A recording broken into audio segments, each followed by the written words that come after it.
자, 오늘은 전주에 이어서 401쪽 우리 그 전개 방식 중에서 그 묘사하고 서사 부분까지 맞습니까? 예. 자, 그 뒤를 이어가지고 계속 전개를 좀 하도록 하겠습니다.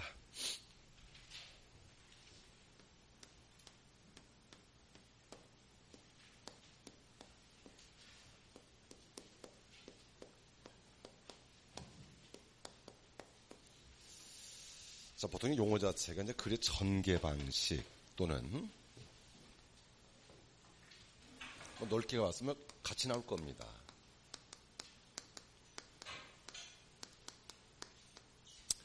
서술 방식,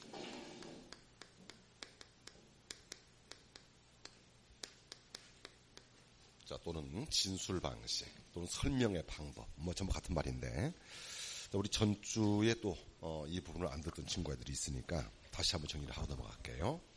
그래서 이제 그 유형별로 지금 내가 짝을 지어줬었는데, 첫 번째가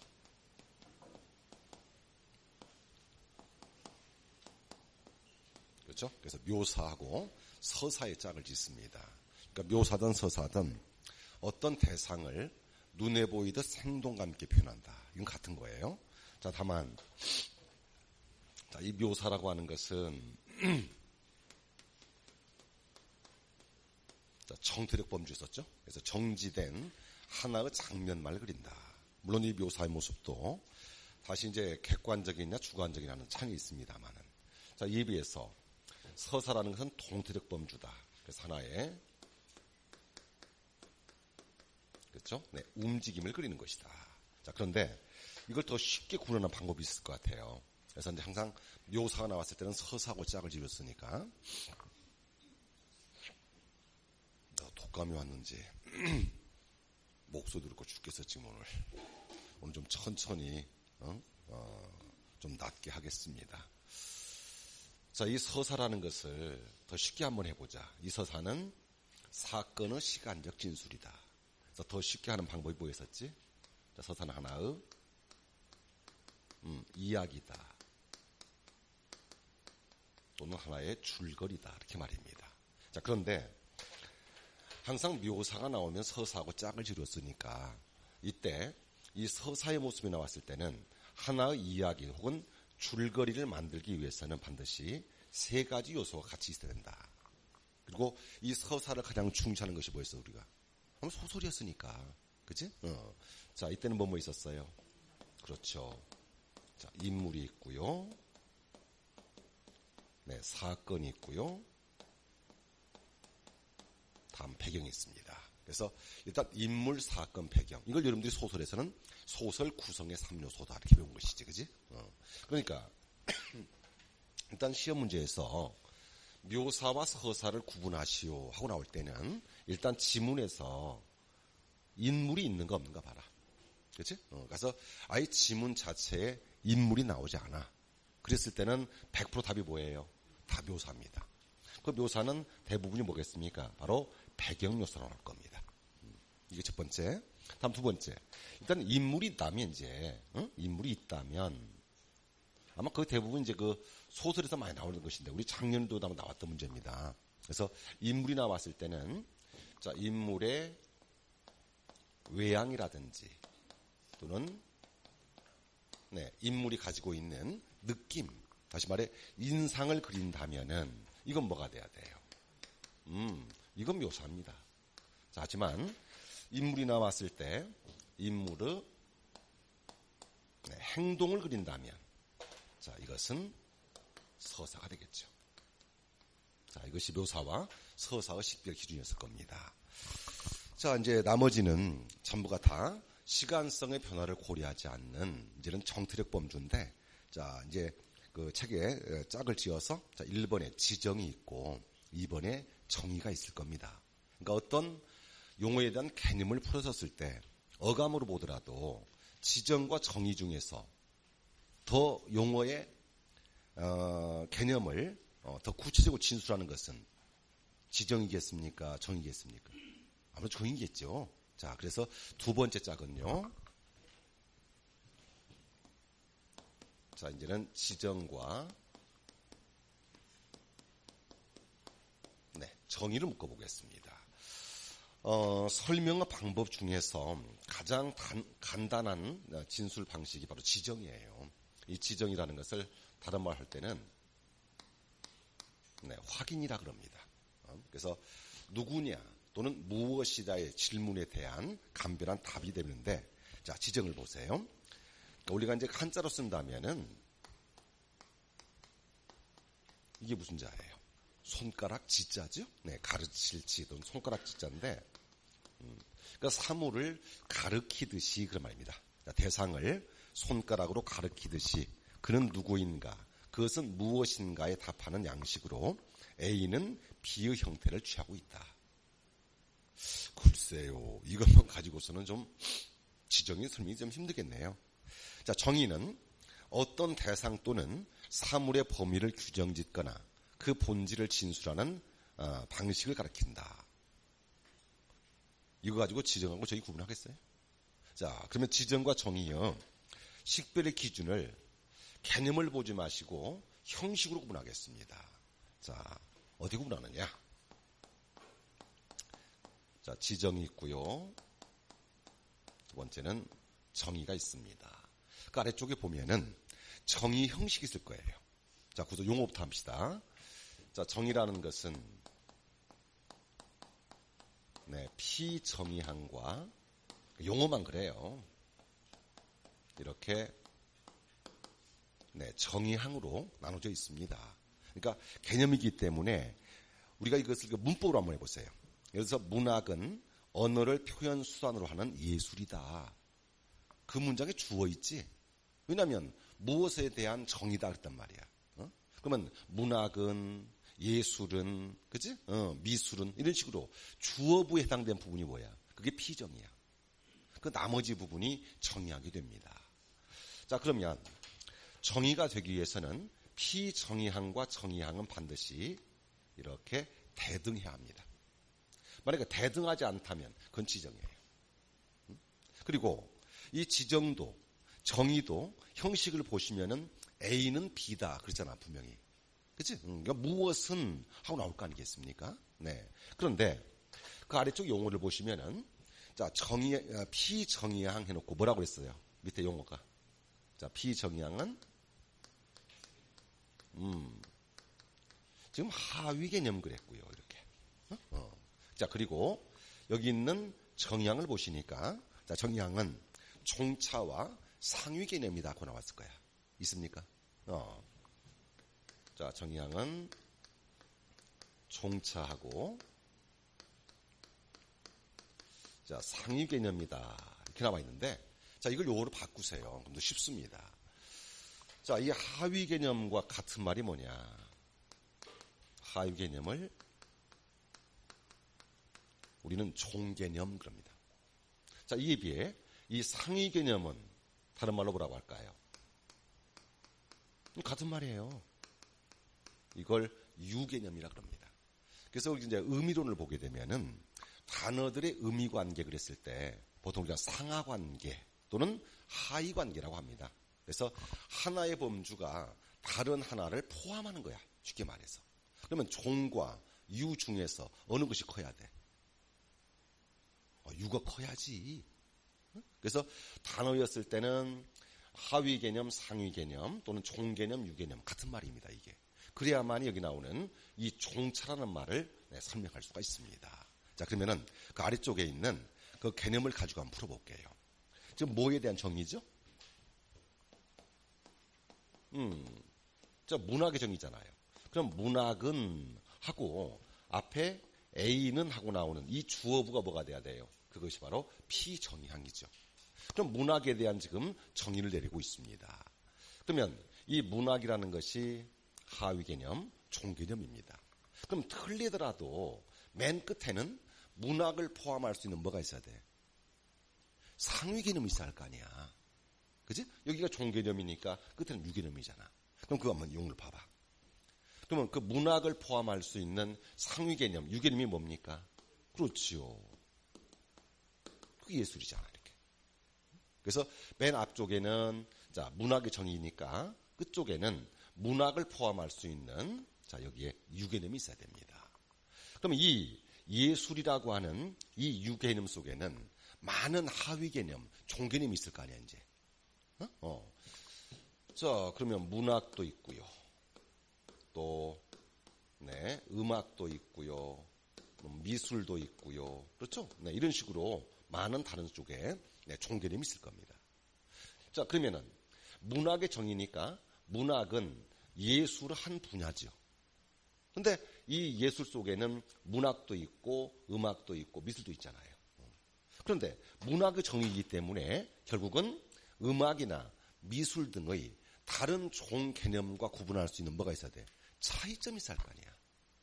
그래서 종차란 말은 다른 종개념과 구분할 수 있는 차이점을 뭐라고 한다? 그걸 종차라고 한다. 더 쉽게 본다면은 예술 속에 포함된 다른 거와 구분될 수 있는 문학만이 가지고 있는 고유적 특성입니다. 자, 바로 여기 있는 종차. 종차가 뭔가 봐요. 언어를 표현 수승을 한다. 그러니까 이 예술 속에서, 그러니까 문학, 음악, 미술 중에서 언어를 표현 수술하는 것은 문학뿐이잖아, 그거는. 자, 이걸 다시 한번 해볼게요. 여러분들 그 더 쉽게 구분하기 위해서 예전에 나왔던 문제 한번 들어보겠습니다. 자, 인간은 네, 이성적인 동물이다. 이렇게 줬었어요. 인간은 이성적인 동물이다. 그리고는 종차가 무엇입니까? 하는 것이 기출 문제예요. 그럼 일단 종차를 물었다는 것은 분명히 뭐야? 정의란 얘기잖아요. 지정은 종차가 없거든요. 자, 한번 해봅시다. 인간의 정의니까, 자, 여기 인간은 이게 피정의양, 이게 뭐가 돼야 돼요? 자, 종개념이 되는 것이고, 자, 인간은 이꼴 네, 이성적인 동물 이런 모습이 되는 거죠. 그러면은 정의가 되기 위해서는 가장 쉽게 하는 방법이 자, 맨 앞에는 종개념이 되고 맨 뒤쪽에는 인간을 포함할 수 있는 뭐가 있어야 돼요? 이렇게 네, 유개념이 있어야 됩니다. 공식이. 그리고 이 동물이란 유개념 속에는 자, 인간을 비롯해서 뭐 개라든지 소라든지 말이라든지 많은 동물이 있을 거 아니겠습니까? 자, 여기에 인간은 정의이기 때문에 다른 종 개념하고 구별할 수 있는 차이점, 다시 말해 인간만이 갖는 특성이 사겠지. 자, 바로 이성적이다 하는 이 말이 뭐가 됩니까? 다른 동물들과 구분할 수 있는 바로 차이점이겠죠. 됐습니까? 그러면 이 동물들의 종류 중에서 이성적이다 말을 쓸 수 있는 동물은 인간뿐이잖아. 됐습니까? 이것이 바로 정의입니다. 자, 그러면은 더 쉽게 이제는 지정과 정의의 자, 식별의 기준을 드리겠습니다.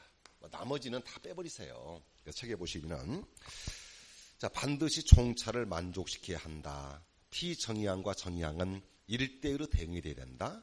피정의양이 부정이 아닌 한 정의양도 부정이 되어서는 안 된다. 다 말 다 빼버리고 자, 정의하고 지정의 식별 기준. 자, 첫 번째입니다. 첫 번째는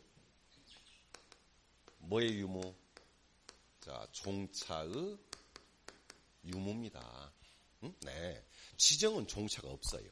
자, 그럼 이걸 가지고 빼보세요, 한번 이거. 자, 종차를 빼겠습니다. 인간은 동물이다. 아, 누가 이것을 정의라고 하겠습니까? 그렇지? 그럼 이게 정의가 되겠네요. 자, 인간은 동물이다. 개도 동물이다. 고로 인간은 개다. 이렇게 될 거 아니야, 그러면 이제. 그러니까 이 이성적이다고 하는 이 종차를 빼버리면은 그때는 인간의 정의라고 할 수 없지. 그럼 종차가 없으면 뭐란 얘기야? 그러면 인간은 동물이다. 그건 지정이라는 얘기지. 자, 두 번째는 자, 유개념의 유무. 자, 그럼 유개념이 있으면 뭐가 돼요? 정의. 유개념이 없으면 그땐 지정이 됩니다. 자, 근데 이건 안 속아요. 이거 빼볼래요, 한번? 자, 인간은 이성적이다. 그걸 누가 정의라고 하겠습니까? 그건 지정이죠. 그러니까 이 공식은 주지 않을 겁니다. 그럼 여러분들 시험 문제에서는 자, 어디가 함정인가 봐야 돼요. 반드시 구조가 자, 앞에는 종개념, 뒤쪽은 유개념. 이 공식은 반드시 줘야 돼요. 그래야 지정과 정의가 헷갈릴 거 아니겠습니까? 그런데 아예 여기 나오는 종차를 아예 빼버리면은 안 속아, 여러분들. 그지? 빼봐, 이거. 자, 문학은 예술이다. 누가 정의라고 하겠습니까, 이걸요? 그러면 이 종차가 들어갈 자리에다가 뭔가 다른 특성을 줄 거야, 이거. 그렇지? 그래 놓고는 비슷하게 줘야만 지정과 정의가 헷갈릴 거 아니겠습니까? 자, 이런 공식이에요. 그래요. 인간은 숨쉬는 동물이다. 이렇게 봅시다, 그럼. 그지? 아예 없다면은, 숨쉬는 이런 말이 없다면은, 인간은 동물이다. 이랬을 때는 무조건 지정이니까. 이 자리에다가 다른 특성을 준다는 것이지. 그러니까 인간은 숨쉬는 동물이다. 누가 정의라고 하겠어요? 왜 정의가 아닙니까? 했을 때 말은 한마디 뿐이죠. 인간만 숨 쉽니까? 그러면 여기 종차 부분에 들어있는 숨을 쉰다는 것은 인간만이 갖는 특성이 아니라 나머지의 종 개념들도 가지는 공통성이 될 거 아니야. 그럼 답은 하나뿐이지. 왜 정의가 아니니? 종차가 없으니까요. 이해했어요? 자, 다시 한번 해봅시다. 망원경은 사물을 확대하여 볼 수 있는 기구다. 망원경은 사물을 확대하여 볼 수 있는 기구다. 정의입니까? 지정입니까? 왜요? 종차가 없어요. 그 말이잖아, 말이. 그러니까 사물을 확대하여 볼 수 있다는 특성이 망원경만이 갖는 특성은 아니잖아. 그럼 망원경 있고 안경이야? 망원경 있고 현미경이야? 아니잖아. 그러니까 종차라는 것은 반드시 망원경만이 가지는 특성이 되는 거야. 이해합니까? 네. 바로 그 부분에 사물을 확대해 볼 수 있다는 바로 특성은 망원경만이 갖는 특성은 아니란 얘기지. 그건 지정입니다. 하나 더 해볼까요? 직선은 두 점 사이를 최단 거리로 이어주는 선이다. 직선은 두 점 사이를 최단 거리로 이어주는 선이다. 그러면 공식을 해보는 거야. 직선은 정이니까. 자, 직선이 종개념이 되고, 그럼 맨 끝에는 유개념이 뭐가 있어야 돼? 선이 있어야 할 거 아니야. 그럼 그 선 속에는 직선, 곡선, 나선, 점선, 포물선 많은 선이 있겠지? 그럼 다른 선과 구별될 수 있는 직선만이 갖는 특성, 그걸 뭐라고 한다? 그걸 종차라고 한다. 두 점 사이를 최단 거리로 이어준다. 이해합니까? 네, 그건 정의가 맞습니다. 자, 그래서 지정과 정의는 유사하지만, 자, 식별의 기준 다시 한번 합시다. 첫 번째가 뭐였다고요? 종차의 유무. 종차가 있으면 정의요, 없으면 지정이다. 두 번째, 유개념의 유무. 그래서 유개념이 아예 없어요. 인간은 이성적이다 했을 때는 무조건 뭐예요? 그건 지정이야. 지정. 자, 반드시 유개념이 있어야 되는 거. 자, 이렇게 해서 지정과 정의도 묶어봤고요. 자, 넘어갑니다. 자, 403쪽을 보시게 되면은, 그래서 내가 그 전주에도 그런 말씀 드렸는데, 왜 분석과 묘사를 묶었는지 나는 이해가 안 가요.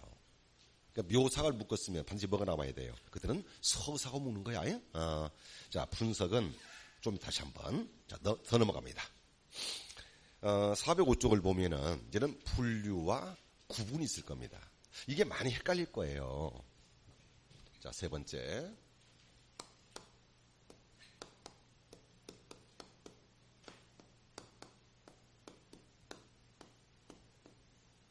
자, 구분과 분류입니다. 어떤 항목을 나누거나 묶어 설명하는 점에서는 같습니다. 그런데, 자, 착각이 뭐냐면은요. 우리 시험 문제 가급적이면 내가 기출문제 줄 테니까 그거 가지고 어디가 함정일까 보세요. 자, 우리 시험 문제 중에 이게 있었습니다. 자, 시를, 자, 기준은 내용상 그랬어요. 자, 시를 내용상으로, 자, 이렇게 나누게 되면요. 우리는 세 가지가 있죠. 자, 서정시가 있고요. 자, 서사시가 있고요. 그리고 극시가 있습니다. 자, 이 시험 문제였어요.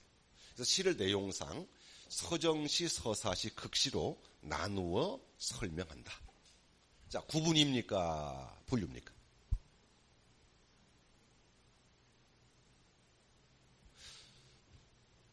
요거 하면은, 자, 그러면 이렇게 하자고. 용어로 합시다. 이건 나눈 겁니까? 묶은 겁니까, 지금? 아니, 애들한테 빵을 하나 주고 빵을 나눠 먹으라 그랬단 말이야. 빵을 하나 주고 나눠 먹으라 그랬다고요. 그러면은 앞쪽은 하나가 되고 뒤쪽은 지금 셋이 돼 있잖아. 이게 나눈 게 아니야? 묶는다는 것은 이 세 개를 묶어서 이 하나가 돼야 할 거 아니야. 됐지? 그럼 분명히 이게 하나고 이게 셋이니까 이건 지금 나눈 거잖아. 자, 이 나눈 방법. 구분입니까? 분류입니까? 했을 때 분명히 답이 뭐로 나와요? 분류라고 나와요. 그러면 구분은 뭐예요, 이제? 자, 이것이 함정이에요. 자, 그래서 우선 사전적인 의미부터 한번 해봅시다. 자, 직역합니다. 자, 구분과 분류입니다. 구분은 그죠? 나누는 거잖아요. 자, 반대로 분류라는 것은 묶는 거예요, 이거요. 그러면 구분 분류를 지금 방금 써먹었었던 이 용어로 바꿉니다, 이제. 그러면 나눈다는 것은 앞쪽의 것이 뭐가 있어야 돼요? 앞쪽의 것이 유개념, 상위 개념이 돼야죠. 그리고 뒤쪽이 그렇지 종개념이 돼야 합니다. 이게 나눈 거잖아요. 자, 그러나 묶는 것은 앞에는 여러 개의 종개념이 나와야 됩니다. 그 종개념을 특성상 묶어서 뭘 만들어요? 자, 유개념을 만드는 것이지요. 자, 이것이 일단 구분과 분류입니다. 자, 개념 보겠습니다. 어떤 대상을 일정한 한 기준을 바탕으로, 자, 어때요, 이제? 상위 항목, 또 유개념, 이제 말씀하잖아요. 자, 상위 항목, 유개념을 하위 항목, 종 개념으로 나누는 것은 뭐예요? 구분. 하위 항목을 상위 항목으로 묶는 건 뭐라고 한다? 그걸 분류. 이해합니까? 네. 근데 어느 책에 보면은요, 구분이란 말이 안 나올 때가 있습니다. 뭐만 나와요? 분류란 말이 나와요. 그래서 분류했을 때 바로 그것이 분류 개념이야. 나누거나 묶는 것을 분류라고 한다. 자, 이러다 보니까 그럼 도대체 구분은 뭐냐는 거야. 그럼 이 문제에서 의도하는 바가 뭔가 봐야 돼요. 자, 주의점입니다. 자, 두 가지 아마 문제가 나올 텐데요. 자, 첫 번째 문제는요.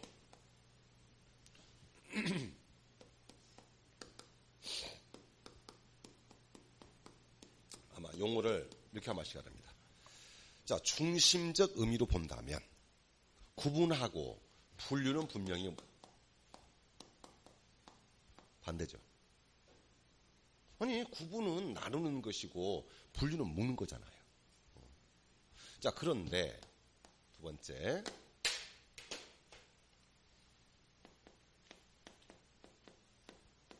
자, 이걸 문맥적 의미로 보면은 네, 반대가 아닙니다. 문맥적 의미로 보면은 얘는 반대가 아니라 포함 관계가 돼. 그럼 포함이 된다면 구분이 분류를 포함하는 겁니까? 아니면 분류가 구분을 포함하는 겁니까? 지금 여러분들이 아까 그랬잖아요. 이 문제가 분명히 여기는 하나고 여기는 셋이면은 이건 나눈 거잖아요. 그럼 나눈 것은 구분해야 할 거 아닙니까? 근데 여러분들 이거 나눈다. 이게 뭐니? 분류라고 했잖아요. 그럼 구분은 뭐냐고 지금. 바로 이 문제 함정이 여기 있는 겁니다. 그럼 포함 관계로 봤었을 때는 구분이 분류를, 분류가 구분을, 바로 분류가 구분을 포함하는 개념으로 쓰고 있기 때문에 여러분들이 헷갈려 버린 겁니다. 이게 지금.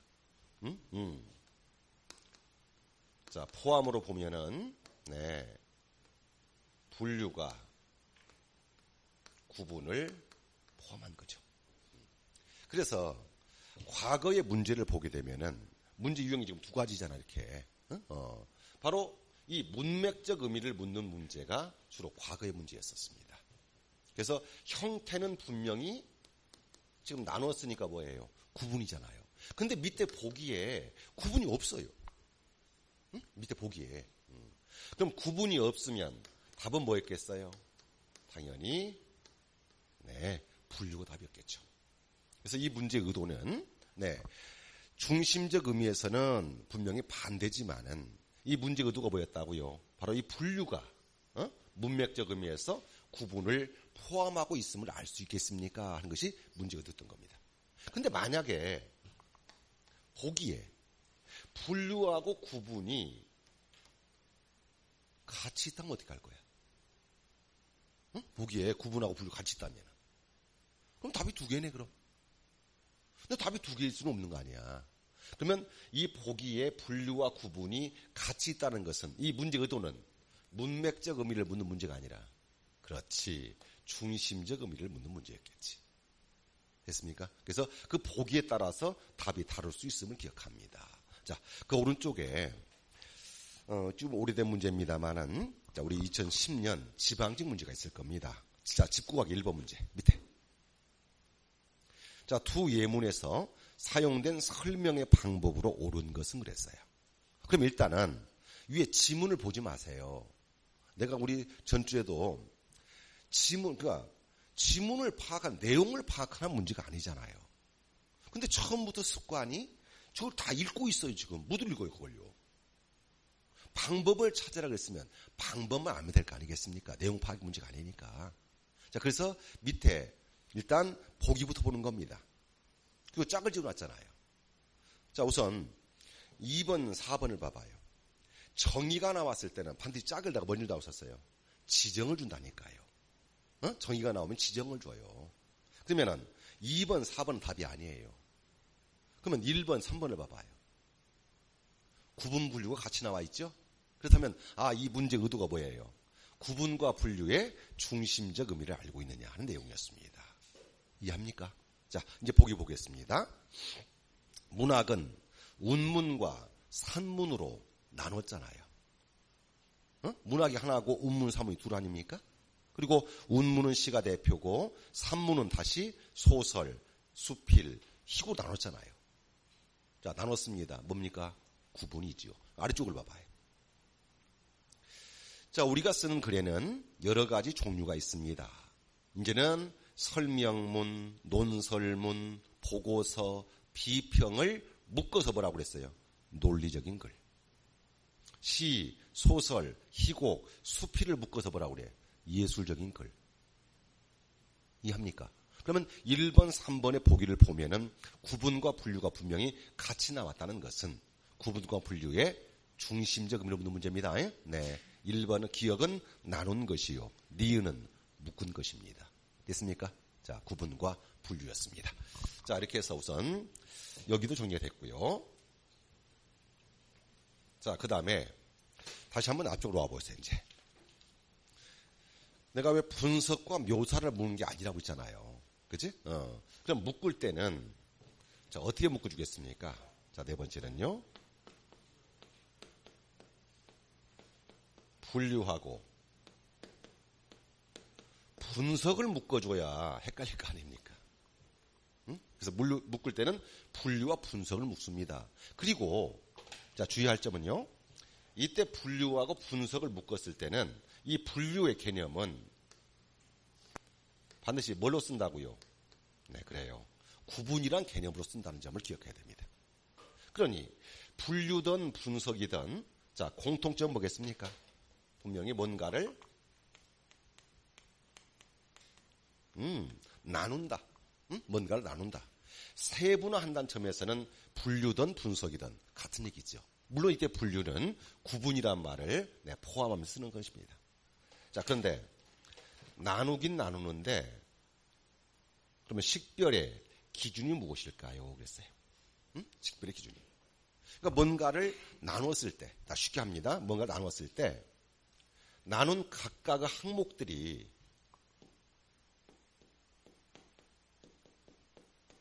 바로 독립적인 기능이나 의미가 있는지 없는지 이 독립성의 유무를 가지고 정리를 합니다.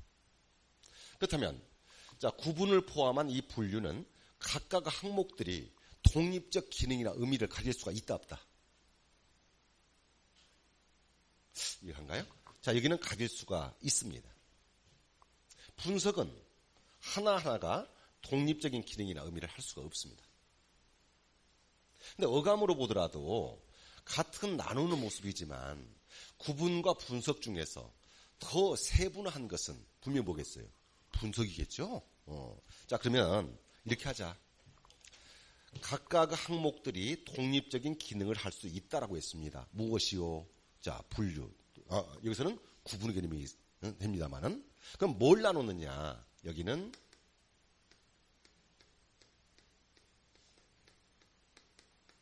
하위 개념을 나눈 거예요. 쉽게 말해. 하위 개념. 더 쉽게요. 하위 개념.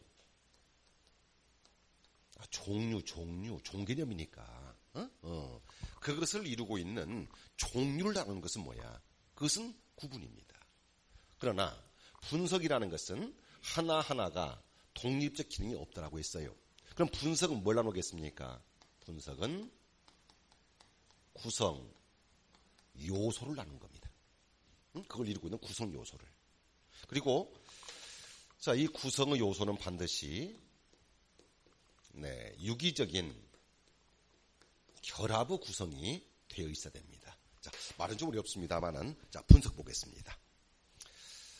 일반적으로 어떤 유기적 구조체인 사물을 해체해서 그 구성 요소들로, 자, 구성 요소 밑줄. 그러니까 앞쪽에 구분 분류했을 때 어떻게 나왔었어요? 유개념, 종개념, 상위개념, 하위개념 그랬잖아. 그건 종류잖아. 여기는 구성 요소란 말이죠. 즉, 전체를 부분으로 잘게 쪼개는 진술 방식입니다. 만약에요, 그 집이 있습니다. 그러면 집이 기와집, 초가집, 무슨 아파트 이런 식으로 나눴던 뭐야 그거는? 그건 집의 종류를 나눴잖아. 그게 뭐라고? 그게 구분이라고. 이해했는가요? 자, 그러나 여기서는 바닥, 기둥, 지붕, 집을 이루고 있는 구성 요소 아니겠습니까? 다시 한번. 소설이죠, 소설. 자, 소설을 분량으로 한번 나눠보겠습니다. 분량. 길이로. 그러면 단편, 중편, 장편하고 나눴다면 그건 뭐야? 그건 구분이잖아요. 그러나 주제, 구성, 문체하고 나서 뭐야? 그건 분석이잖아요. 그래서 우리는 그것을 소설의 3요소라고 하잖아요. 또 인물, 사건, 배경을 나눴습니다. 소설, 구성의 3요소라고 하잖아요. 이해했어요? 그래서 종류인지 아니면 구성 요소인지 이렇게 말입니다. 자, 예제 문제 한번 드려볼까요? 민물고기가 있습니다. 민물고기. 근데 민물고기를 아가미, 지느러미, 몸통, 꼬리, 비늘 등 나눴습니다. 분석이에요? 분류예요? 분석이잖아. 물고기의 요소잖아요. 만약에 민물고기 가지고 잉어, 미꾸라지, 붕어 이렇게 나눠서 뭐예요? 그것이 분류겠죠. 그래서 나누는데 종류, 그 종류란 말은 뭐라고 그랬어요? 하위 개념 그랬고요. 자, 이에 비해서 분석은 구성 요소였습니다. 구분되겠어요? 네. 자, 이것도 넘어가겠습니다. 자, 다음. 자, 405쪽을 보시면 이제 예시가 있습니다. 자, 그런데 전주에 짝을 묶었을 거야. 자, 예시하고 짝이 뭐 했었어요? 그렇지요. 자, 책에는 지금 인용이 안 남았으니까 쓰세요. 그러면은 예시와 인용의 공통점이 뭘까요? 예시와 인용의 공통점. 우리 단락을 설명할 때 내가 해줬어. 단락을 설명할 때. 자, 공통점은 이거 있잖아요. 자, 앞쪽에 일반적인 진술이 있습니다. 자, 일반적 진술을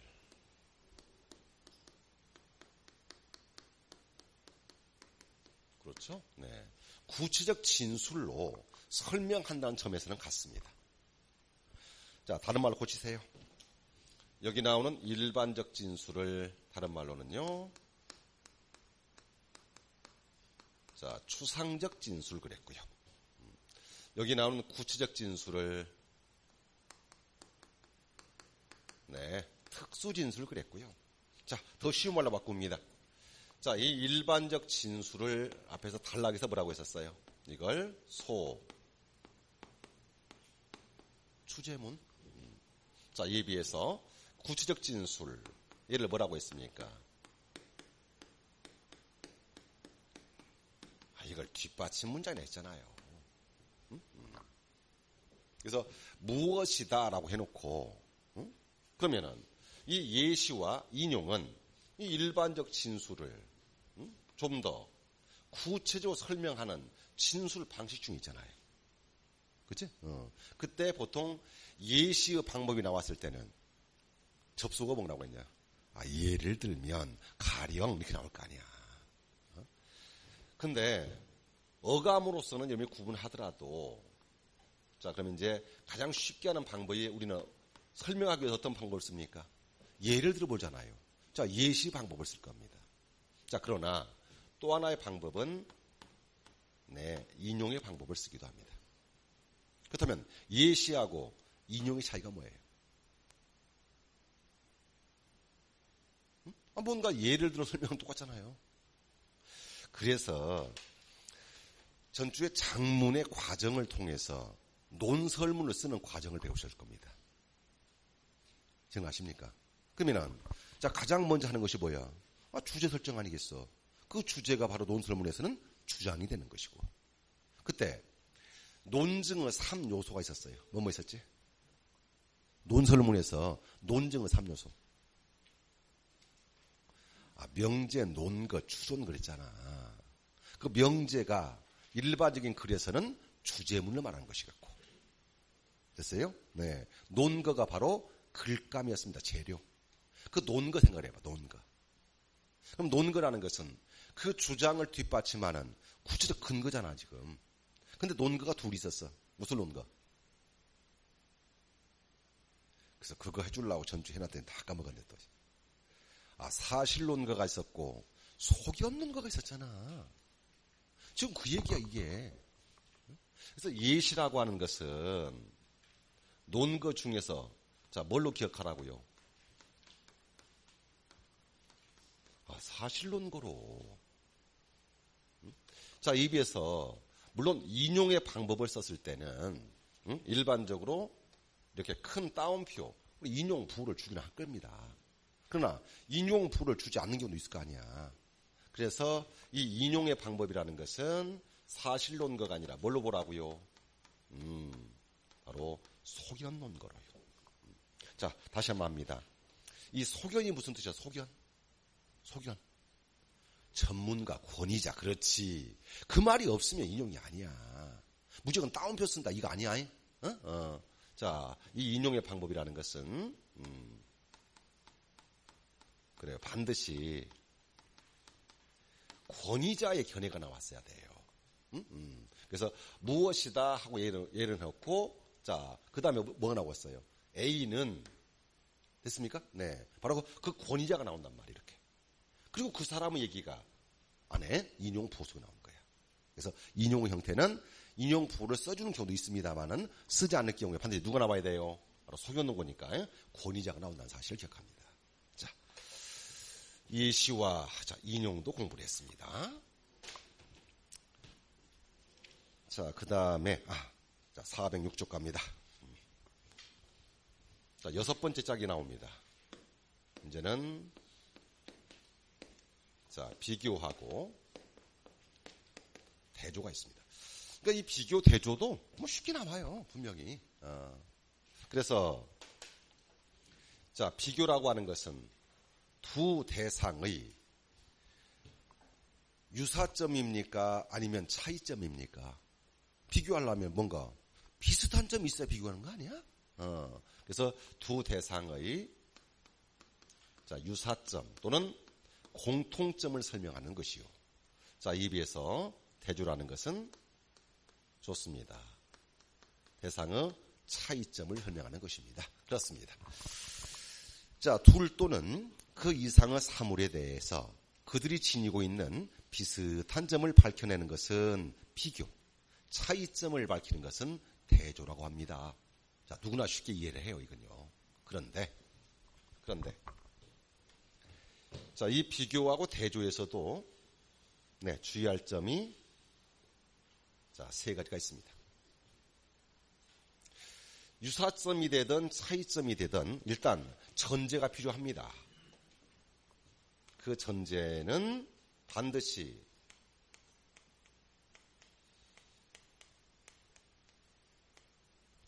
동일 범주 사이가 돼야 한다. 그럼 동일 범주가 무슨 뜻이냐 그 말이야 이제. 그래서 자, 동일 범주다 또는 다른 말로요. 같은 유개념이다. 이건 또 무슨 얘기일까요? 자, 그 예를 한번 들어보겠습니다. 그래서 그 비교대조 옆에 그 주의점을 보시면은 비교나 대조의 대상이 되기 위해서는 반드시 동일 범주에 드는 대상이라야 한다. 나와 있습니까? 그럼 그 동일 범주가 무슨 뜻입니까? 그런 얘기잖아요. 자, 예 한번 들어볼게요. 그 밑에 예문을 보니까, 자, 시는 독자의 정서에 호소하는 문학의 한 갈래다.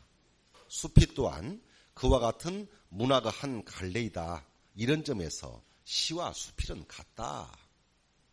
그럼 같다 하는 것으로 보아서 분명히 비교죠? 자, 그런데 그 예문을 보면서, 자, 뭐하고 뭘 설명하고 있죠, 지금? 이 예문이 시하고 지금 수필을 설명하고 있잖아요. 그럼 내가 이 글에서 설명하고자 하는 목적, 원목적, 그걸 이제 시에서는 원관념이란 말을 씁니다만은, 자, 원관념은 시입니까? 수필입니까? 둘 다입니까? 이 글에서 내가 지금 설명하는 목적이 시야, 수필이야, 둘 다야. 둘 다. 그걸 동일범주라고 하는 거야. 내가 전달하고자 하는 주 목적이 뭐냐 말이지. 둘 다입니다. 그래야 비교가 되는 거예요. 자, 아래 글도요. 먼저 이거 이제 구별된다 해가지고 대조가 나와 있고, 그 세 번째 지문 한번 봐봐요.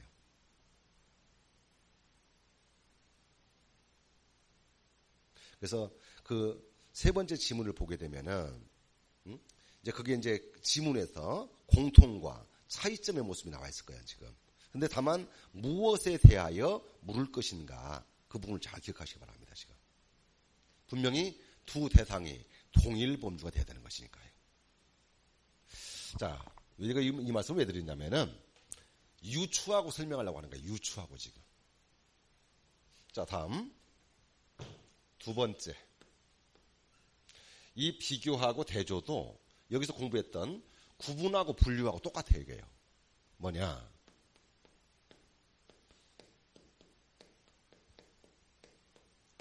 자, 어때요? 분명 중심적 의미로 봤을 때는 반대잖아요. 자, 얘는 유사점, 얘는 차이점. 그런데 과연 우리가 자, 문맥적 의미로 사용됐을 때 이걸 꼭 반대로 사용하는 것은 아니란 얘기죠. 그죠? 자, 우리 전주에 그 토의와 토론 공부했었죠. 그래서 둘 이상의 참가자가 모여 문제 해결을 시도하는 집단적인 논의 형태. 우리는 토의가 있었고 토론이 있었습니다.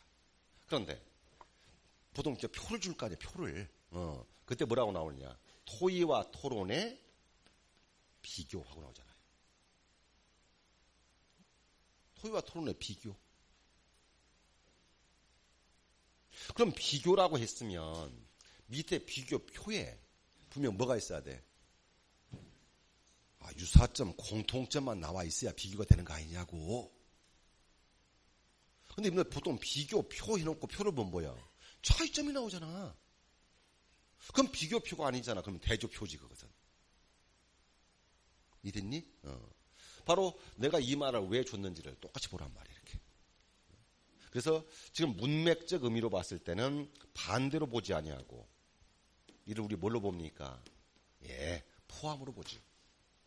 그러니 비교란 말을 써놓고도 밑에 보면은 공통점, 차이점이 같이 나오잖아요.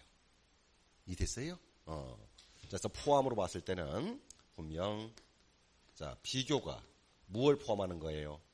네, 대조를 포함하는 거예요. 근데 시험 문제에서는요, 시험 문제에서는 구분 분류가 나왔을 때는 분명히 반대 문제인지 아니면 포함의 문제인지 지문을 통해서 구분하지만은, 그러나 비교와 대조는 문맥적 의미에서는 비교와 대조를 포함하지만 실제 시험 문제에서는 뭐예요? 이걸 포함으로 준 문제는 지금까지 없었습니다. 그래서 혹시나 높아 시험 준 거야. 그래서 비교는 유사점, 그리고 대조는 차이점을 주는 점. 자, 이제 마지막 나올 수 있는 것이 뭐냐? 밑에 유추가 있습니다, 이제. 자, 그러면 이제 뭐하고 묻겠습니까? 일곱 번째는. 유추가 나왔을 때는. 비교하고 묶어줘야죠, 이제. 그래서 묶었을 때는 비교하고 뭘 묶어요? 유추를 묶어요, 이제 마지막은. 그럼 비교와 유추의, 비교의 유추의 공통점이 뭐야? 그러니까 유추의 방법은 누구나 다 알고 있다고 그랬잖아. 어리게 쓰지 말고. 말장난이야, 그냥. 그러니까 비교든 유추든 이거예요. 두 대상의 유사점을 밝혀 설명하는 점에서는 똑같아요. 자, 그러면 이제 어떤 건 비교라고 하고 어떤 건 유추라고 할 것이냐, 이제. 이게 비교가 있고요. 그리고 네, 유추가 있습니다. 자, 비교와 그럼 유추의 차이점 뭐야? 그렇지요. 그 차이가 바로 이 얘기예요.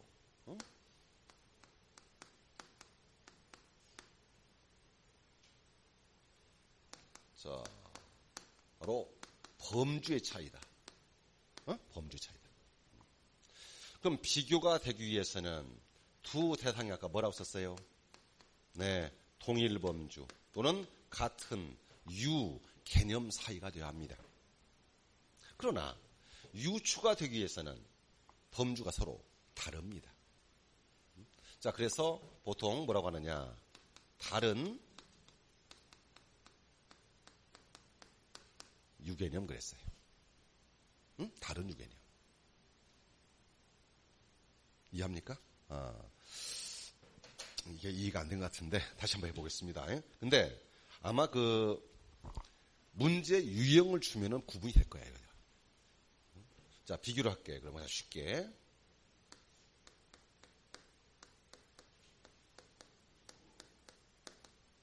지금 유사점을 두 대상의 유사점을 밝게 설명합니다. 그럼 연극과 영화의 유사점 그랬어요. 비교입니까? 유추입니까? 비교라고 하지 이걸 유추로 할 사람이 아무도 없어요. 분명. 근데 감으로 때린단 말이에요. 감으로 지금. 감으로 때리면 안 되지. 그럼 연극과 영화의 유사점 그랬을 때 아까 했던 말 한다. 내가 설명하고자 하는 주 목적은 연극이야 영화야 둘 다야. 둘 다 그걸 동일 범주라고 한단 말이야. 이해됐는가요? 그런데 자, 유추 한번 해볼게 이제.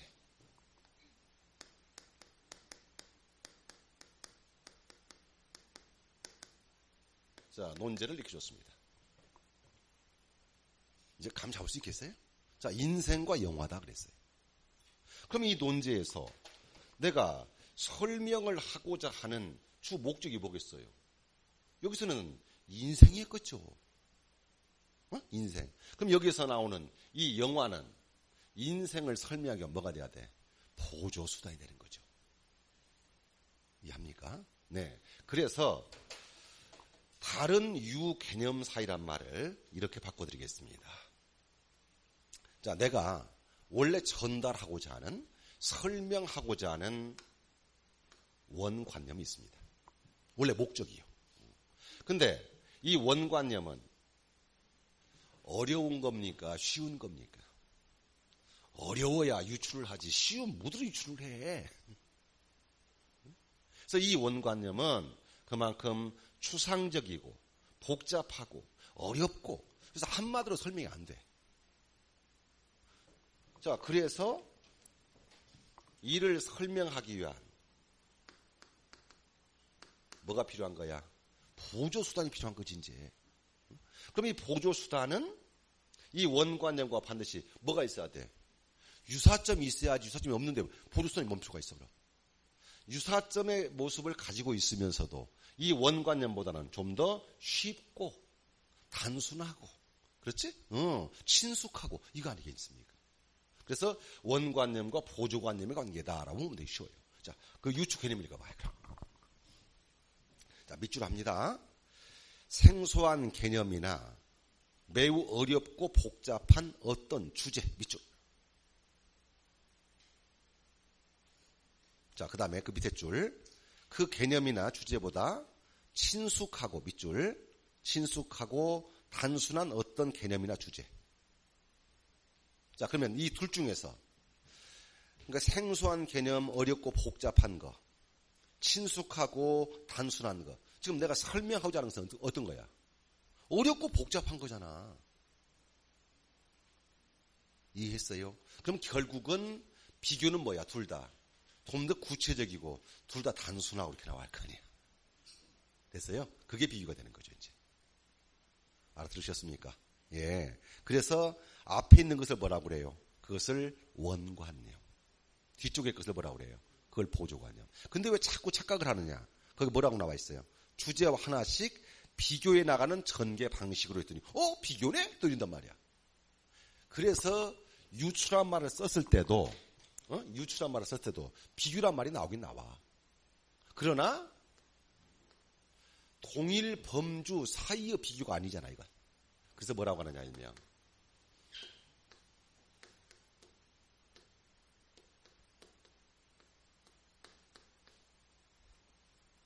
그래서 뭐라고 나와?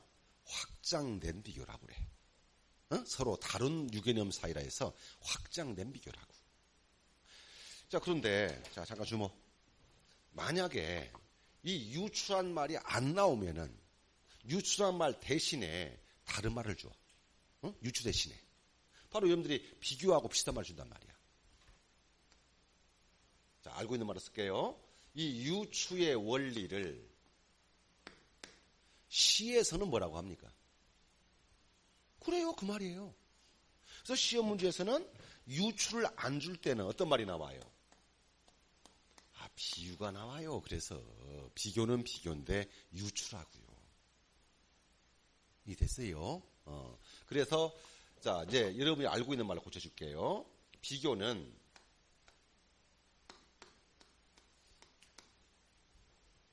두 대상이 원관념이죠. 하지만 유추가 됐을 때는 원관념이 A고 보조관념이 뭐예요? 그게 B잖아요. 이해합니까? 그럼 우리 수사법에서 이렇게 유추의 원리로 되어 있는 비유가 있습니다. 그 비유의 대표 두 가지만 해봐요. 그러니까 은유, 지규를 아는 사람들이 비유를 모른다면 이상하잖아, 그게. 비유를 아는데 유추를 몰라? 같은 말인데. 그럼 원관념과 보조관념을 어떻게 비유하느냐 해가지고 여러분이 알고 있는 것이 동일시하면 은유고 같이 두시한다면 그게 지규라며. 이해합니까? 그때 보통 은유했을 때 A는 B다 그런다며요. 아마 은유해가지고 가장 많이 알고 있는 시가 김동명의 내 마음이라는 시일 거다. 내 마음. 응? 내 마음은 호수요. 내 마음은 낙엽이요. 내 마음은 촛불이요. 자, 내 마음은 호수요 그랬습니다. 그러면 은유 맞죠? 자, 원관념은 내 마음인가요? 호수인가요?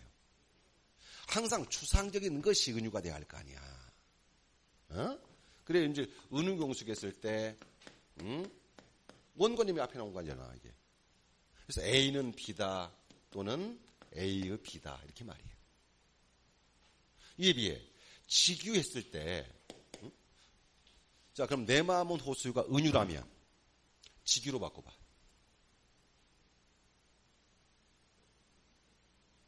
직유로 바꿔봐, 그걸. 그땐 기껏해 누가 나오지 않냐? 내 마음 같은 호수요. 그게 어디 있어?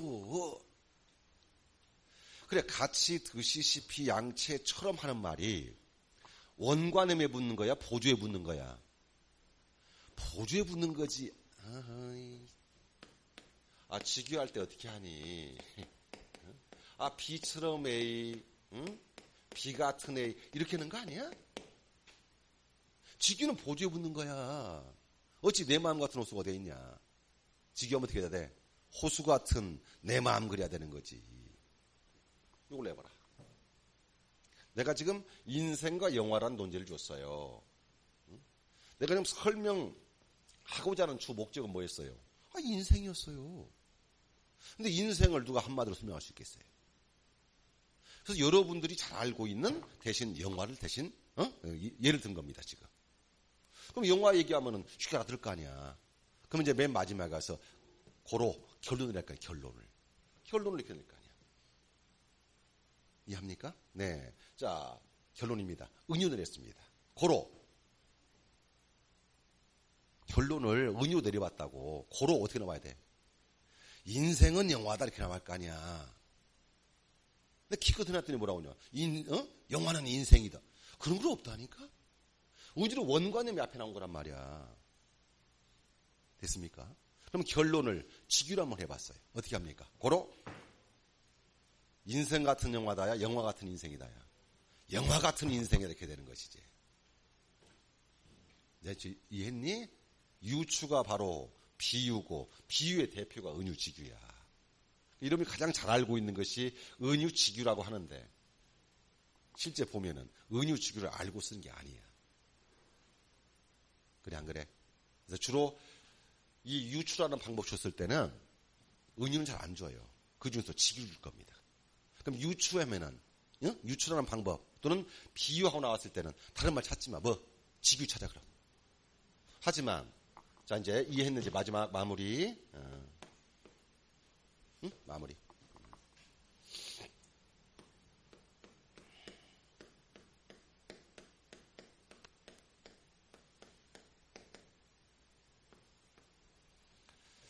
자, 연극 같은 영화 그랬습니다. 수사법.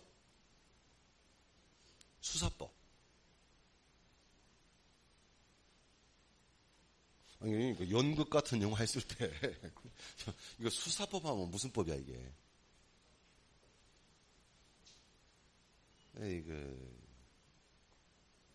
직유라고 나오니까 그래서 내가 주의하라고 물어보는 거잖아, 마무리를. 지금 이 말만 찾는 거 아니야. 지금 같은 듯이 하면서. 이거 직유 아니야.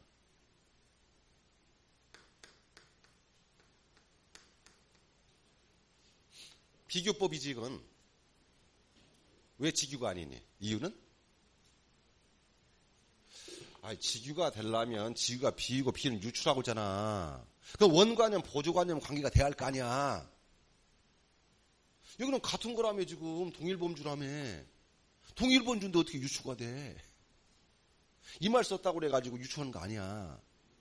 이해니? 그래서 두 대상이 동일범주가 됐을 때는 얘는 뭐라고? 얘는 비교야. 이해했어요? 자, 어떻게 돼야 됩니까 이제? 바로 서로 다른 범주가 돼야 할 거 아니야. 그러면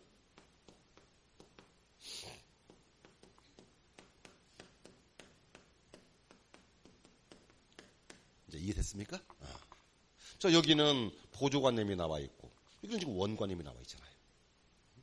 이렇게 서로 다른 범주가 나왔을 때 그것이 유추고 그게 비유고 그 중에서도 비처럼 A니까 뭐야? 얘가 직유야. 됐지? 마지막 함정은 수사법에서도 나올 수 있어. 자, 그럼 마무리를요. 그 위에 거. 자, 1번의 문제는 그러니까 우리 이제 2015년 국가적 문제인데요. 그럼 어떤 방법인가 한번 보자고. 리더십 부재와 잘못된 정책 밑줄. 다음에 등산의 밑줄. 그럼 빗대요, 동그라미.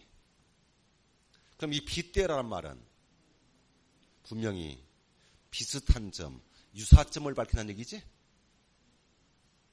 비슷한 점이 있어야 우리가 빗대어 표현한다고 그러잖아요. 근데 그 리더십 부재와 잘못된 정책과 등산이 동일 범주는 아니잖아요. 이해합니까? 그러면 여기에서 지금 사용하는 방법은 뭐 쓰라는 거야? 유추의 방법을 쓰라는 거 아니야. 됐지? 그럼 원관념은 등산이야 아니면 앞에 거야? 항상 추상적인 것이 주 목적이 바로 원관념이라고. 그러니까 리더십 부재와 잘못된 정책이 뭐야? 그게 원관념이라고. 이해합니까? 그걸 설명하기 위한 유사점을 가지고 있는 보조관념이 뭐라고? 그게 등산이라고. 그러니까 유추의 방법을 사용하는구나. 이렇게 쓰는 거야, 지금 문제가. 이해됐니? 다음 두 번째. 그 아래 2번 문제를 봐봐. 2번 문제는 여러분 기출 문제가 아니야. 내가 볼 때는 문제가 안 돼. 문제가 안 된다고 이거. 왜요? 유추와 비유의 효과를 그랬는데 유추가 비유인데 이해했습니까? 이건 지금 문제를 잘못 만들었어요. 이거는. 유추가 비유인데. 자, 그러면 하나의 문제를 가지고 이제 확인해서 끝내겠습니다. 한 문제만 볼게요. 자, 411쪽을 봐봐요. 자, 우리 12년 이제 국가직 문제입니다. 그거. 2번 문제. 그러면 서술 방식이 되든 진술 방식이든 관계없어. 그럼 내가 지금 문제를 푸는 방법이 뭐라고 그러냐. 위에 지문 보지 말라고. 지문 주면 무조건 막 프레임이라. 이거 모두 읽을 필요 없잖아. 방법 찾아오, 방법. 그러면 밑에 1, 2, 3, 4의 보기를 봐, 이제. 그래서 이런 문제를 풀기 위해서 내가 짝을 지은다고 하잖아. 짝을 지은다고. 이해합니까, 그 말? 그럼 문제 의도가 뻔하잖아요. 그럼 분류가 나왔어. 2번에 분류가 나왔으면은 구분이 나온다든지 분석이 나왔을 거 아니야. 근데 보기가 없잖아. 4번에 서사가 나왔으면은 묘사가 짝이 될 거 아니야. 이것도 없잖아. 그럼 2번, 4번 아니야. 그럼 1번, 3번 중에서 인용이 있고 예시가 있네. 그럼 둘 중에 하나야, 답이. 이해했어요? 그러면 인용을 사용했다면 거기에 누군가 권위자가 나왔을 거 아니야, 지금. 있어, 없어? 없어. 그럼 답은 뭐야? 예시야. 내용 몰라도 나와, 답은 그냥. 굳이 따진다면은 지금 설명하고자 하는 것이 뭐냐? 지금 프레임입니다, 지금. 개념이. 그리고 그 프레임이라고 하는 것을 설명하기 위해서 세 번째 단락을 보면 뭐야? 구제라는 단어의 프레임을 생각해 보자. 됐어요? 네. 그래서 예시가 뭐예요? 이게 구제잖아요, 이제. 이해했습니까? 그래서 지금 추상적 진술, 구체적 진술을 했을 때 지금 소주제문에 대한 얘기가 뭐야? 이게 프레임이잖아요. 그리고 그걸 설명하기 위한 구체적 진술 방식에서 예시냐 인용이냐 그랬잖아요. 그럼 인용 나오려면은 권위자 속였는 거 나온다며. 없잖아, 그거요. 누가 있어요, 권위자가? 그럼 뭐예요, 답은요? 예시죠. 푸는 방법 아시겠습니까, 이제? 그래서 방법을 물었으면은 내용 파악 문제가 아니야. 어떤 방법을 사용했는가. 그 문제가 아니야. 전주에 단락의 순서 바로 잡아라 했을 때 내용 파악하지 말라고 했잖아. 그 순서 잡으면 내가 순서 잡으면은. 이해했니? 자, 이렇게 해서 그 앞쪽에 있는 부분의 진술 방식을 다 마무리를 해드렸습니다, 이제. 네. 자, 그러면 말하기 듣기도 다 끝났고요. 자, 그러면 이제 다시 한번 338쪽으로 올라오셔가지고 이제 비문학 전체 부분을 이제 쭉 이제 마무리를 해드리겠습니다. 이제 중요한 거 다 끝났으니까. 그리고 중간중간에 이제 어떤 문제 유형이 나올 수 있는가 해서 우리 장문의 과정을 통해 가지고 전주에 구체 모습은 다 했어요. 자, 그걸 빼고 나머지 부분 빠진 것을 몇 가지 좀 해드릴게요. 자, 10분 쉬었다 합시다.